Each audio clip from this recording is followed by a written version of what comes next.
Question. On October 30th, 2018, I received an order from Guanyinpusa Bodhisattva.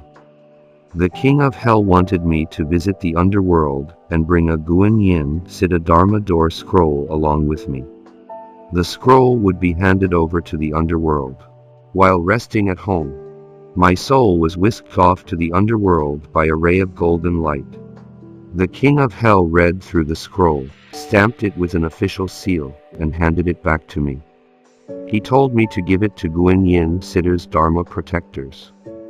The king of hell soon told me. Today we received a recently deceased person. He's a relative of, a disciple of Guanyinpusa.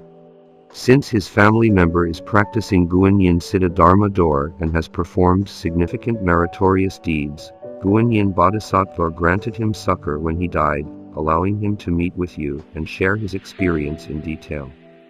It will serve as a warning to the practitioners of Guanyinpusa to not be greedy for wealth and fame. These attributes are nothing but vanity and become empty in the blink of an eye. The right thing to do is to teach your descendants to accumulate virtues, perform acts of kindness, and practice Buddhism. If you leave your children an inheritance, it will only bring trouble, as the offspring will engage in ceaseless and self-interested strife. The conflict will never stop for these family members, and they complain bitterly to me when they die. Even as the king of hell, I cannot do much about it, as there is never an end to revenge taking. People in the human world only see the suffering that stems from the consequences, but have you ever thought that the source of the suffering is the karmic causes sown in a previous lifetime?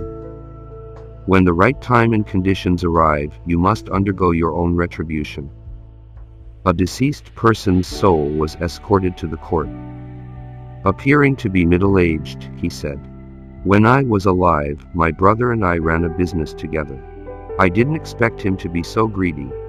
He wanted a bigger share of the company and family fortune. I was illiterate, so I allowed him to take care of the sales. He took advantage of my illiteracy and forged some documents. We fell out over the splitting of profits. I must admit that I was also at fault, as my family embezzled some company funds behind his back. I suggested that we should all take a step back and split the company shares and go our separate ways, but he kept pressing me and threatened to take legal action. The legal process was complicated and I knew nothing about it, so I was in a disadvantaged situation. Helplessly, I begged him to have mercy on my wife, children and grandchildren, so that I may be able to sustain my family. Instead, he mocked me and said I deserved absolutely nothing.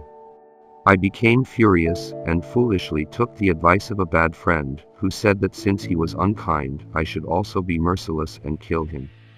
I dwelled on the issue for such a long time that I became depressed and ill. In a moment of foolishness, I prepared a weapon and drove to my brother's house. Since he wasn't willing to let me live, I felt that we might as well die together. But when I tried to kill him, I killed my nephew instead, and my brother escaped.